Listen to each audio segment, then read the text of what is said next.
Salut, soyez les bienvenus sur la chaîne For Target. Ici, nous parlons entrepreneuriat, investissement et du mindset.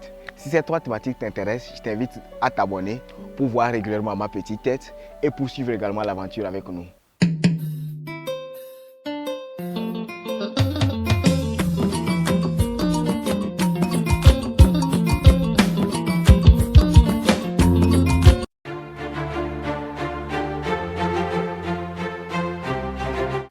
Donc les amis, avant de passer au thème du jour, je vous fais un point sur l'évolution des travaux sur notre second site.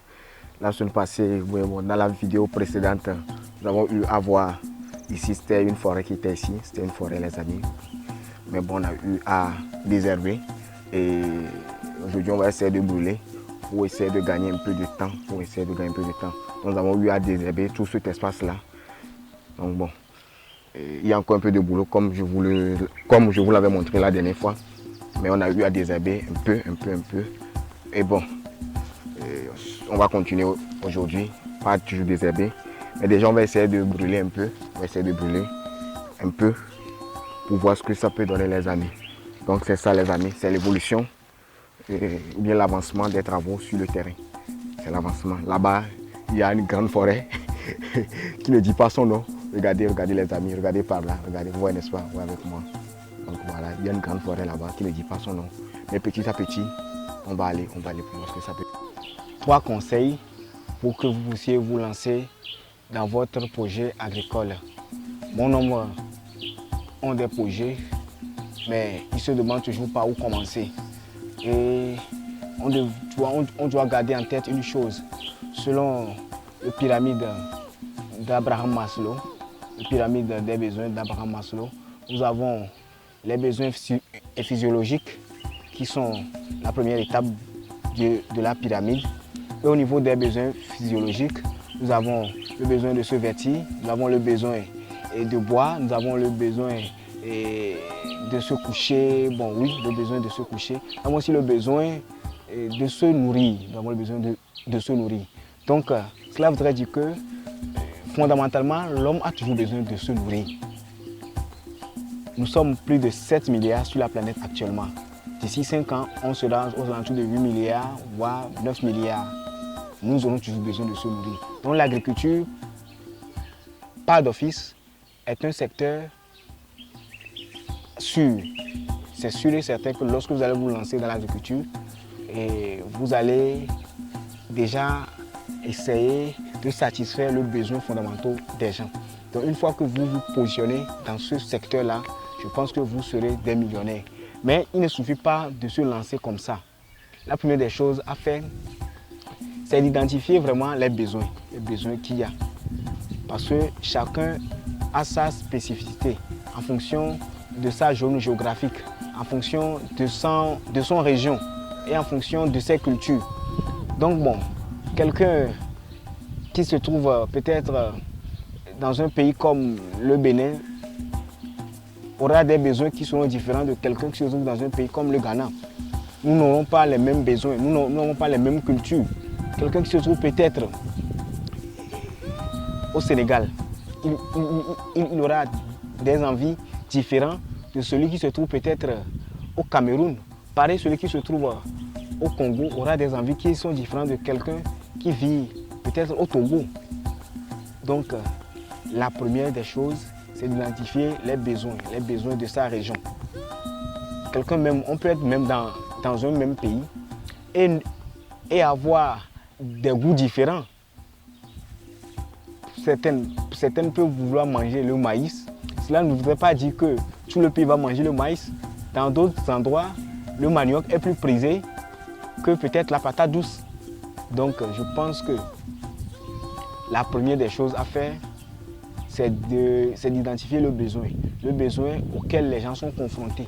Une fois qu'on aura confronté et à identifier ce besoin et on se lance pour satisfaire ce besoin, je pense que l'agriculture sera rentable ou bien l'élevage sera très rentable. Son projet agricole deviendra rentable. Donc, première des choses, il suffit d'identifier le besoin qu'il y a et paf, on se lance pour pouvoir satisfaire ce besoin. Au fait même, c'est cela même l'essence de l'entrepreneur.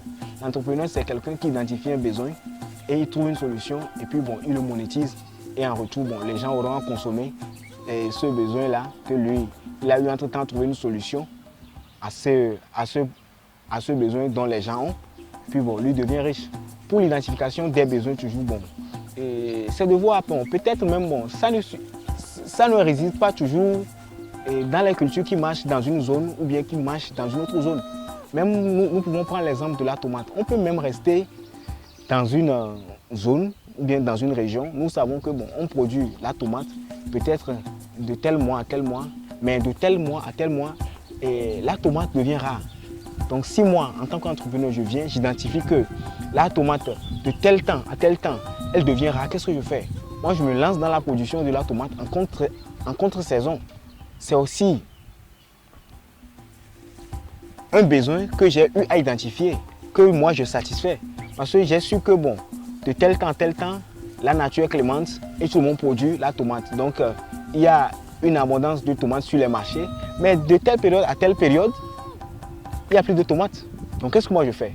Moi je me lance dans la production de la tomate en contre-saison pour que lorsqu'il n'y aura plus de tomates sur les marchés, les gens puissent venir chez moi. Donc bon, identifier aussi les besoins, c'est aussi en quelque sorte ça. Donc bon, et chacun doit voir dans son domaine, et chacun doit voir dans sa zone qu'est-ce qu'il y a, qu'est-ce qui manque, et c'est de trouver une solution à cela.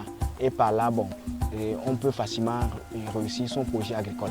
Débuter son projet avec de petits moyens. Quand on veut se lancer dans l'entrepreneuriat, il ne sert à rien de débuter avec les grands moyens. C'est vrai de débuter à grande échelle, mais quand on veut se lancer dans l'entrepreneuriat, dans un domaine qu'on ne maîtrise pas, il est conseillé de débuter petit, de rêver grand. Débuter petit et de rêver grand, c'est très important dans l'entrepreneuriat, les amis. Quand tu veux lancer un projet agricole, ne va pas te lancer sur 10 hectares, 100 hectares, 500 hectares. Non, ça ne servira à rien. Essaie de débuter sur peut-être 1000 mètres carrés, voir qu'est-ce que ça donne. Même essaie de débuter sur 10 mètres carrés pour voir qu'est-ce que ça donne. Si tu veux faire le levage, essaie avec peut-être quelques bêtes ou bien bon, quelques sujets d'abord. Essaie. Si tu veux te lancer dans le levage de poulets, prends au moins peut-être 50 poulets d'abord.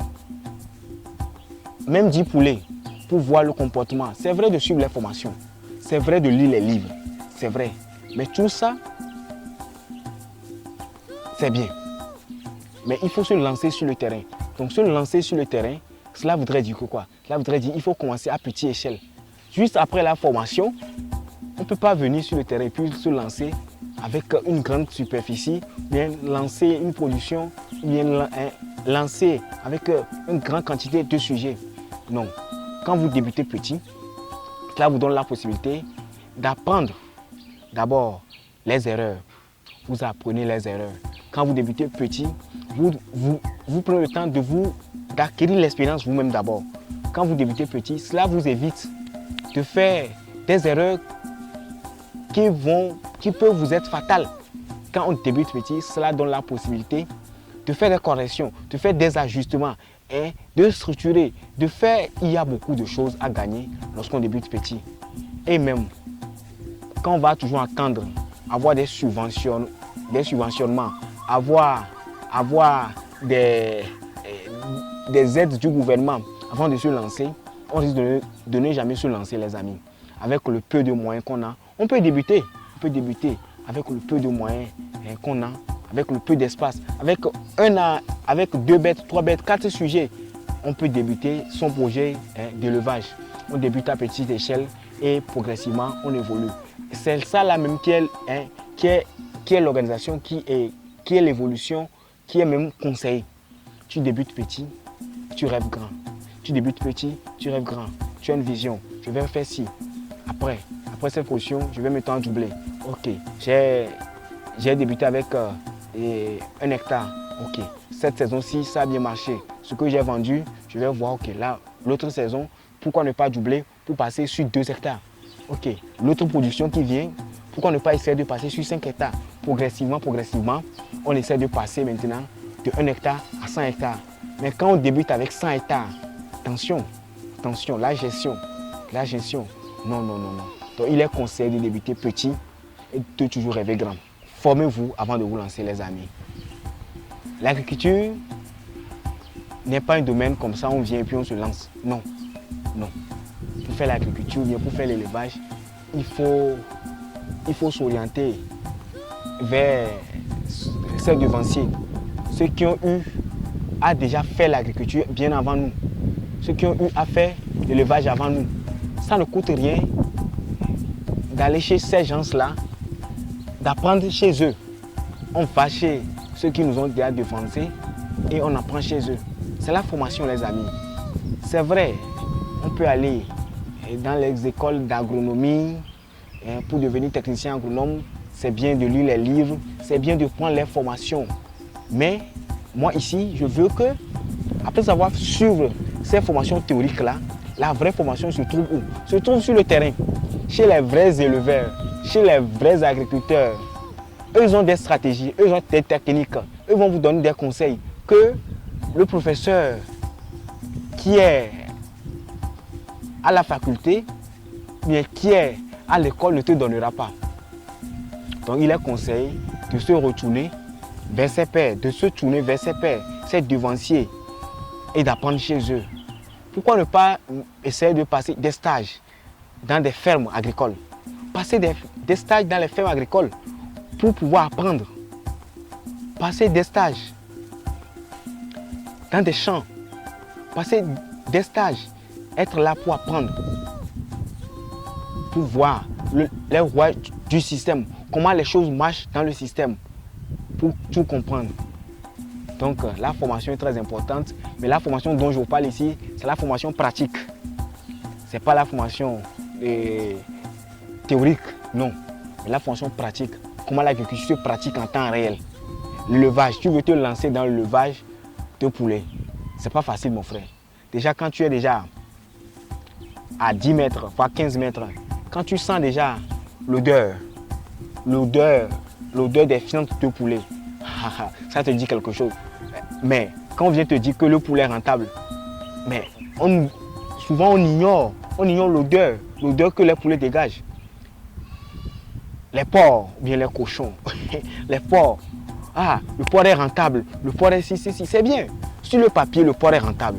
Mais dans la pratique, attention, les fientes de porc, il faut savoir les dégager. Faire l'entretien des enclos. C'est rentable sur le papier, mais dans la pratique, toi tu penses que toi en tant qu'entrepreneur, tu as un projet agricole, tu viens, tu restes à 5 mètres, tu dis fais ça, et suis ça, et suis ça, et suis ça. Non, non. L'entrepreneur, c'est quelqu'un qui prêche par l'exemple. Il va, il mouille le maillot, il met la main à la pâte. Donc, il faut se former sur le terrain, savoir comment les choses marchent, maîtriser les rouages. Comme vous pouvez le constater, par exemple, je me forme sur le terrain, les amis. Je me forme sur le terrain. Sur une petite superficie, je m'en vais. Moi-même, je fais le désherbage, je fais le planting ou bien la plantation. Je fais tout, j'essaie de tout faire, d'apprendre d'abord. Et lorsque je serai sur une grande superficie, qu'est-ce qui va se passer? Ça serait très facile pour moi. Maintenant, te dire, fais ci. Parce que moi-même, je sais déjà. Tu ne viendras pas me dire que ça ne marche pas parce que j'ai eu déjà à expérimenter. Donc les amis, pensez à vous former, mais à vous former en pratique sur le terrain. Et dernier bonus, parce que j'ai dit que c'est 3 conseils que je vais vous donner, mais dernier bonus que je vous donne comme bonus, c'est d'avoir une vision. C'est vous qui êtes l'entrepreneur. Votre projet, vous l'avez ici, vous l'avez dans votre tête et vous l'avez dans votre cerveau. C'est vous qui avez une vision. Les collaborateurs n'ont pas une vision. Les membres de votre famille n'ont pas une vision. Vos associés n'ont pas une vision. C'est vous qui avez la vision. Donc c'est vous. Il est de votre responsabilité de faire implémenter cette vision-là, de la modeler, de la structurer, de l'idéaliser, de la rendre vivante, votre vision. Votre vision n'est que dans la tête. Mais vous devez maintenant voir comment la mettre en pratique. Quand je parle de vision, ici aussi, vous devez avoir une vision vision claire et nette. Je quitte de un point A, je m'en vais à un point B. Vous devez avoir une vision claire et nette de ce que vous voulez faire. Sinon, vous risquez de vaciller. Ah bon, on dit que bon, c'est ça qui marche, je cours faire savoir. On dit que c'est ça qui marche, je cours faire savoir. Non, non, il faut avoir une vision. Moi, je rentre, je me spécialise dans le levage des poules. Parce que j'avais identifié déjà que les poules marchent dans ma zone. Demain, je ne viendrai pas dire, les poules maintenant, on dit que les pintades maintenant, c'est eux qui marchent. Non, non, non. Tu dois avoir une vision claire, nette, les amis. Merci les amis. Je vous demande de vous abonner pour suivre l'aventure avec nous. Je vous demande également aussi de partager la vidéo pour que d'autres personnes aussi puissent suivre l'aventure avec nous. Ciao, ciao les amis.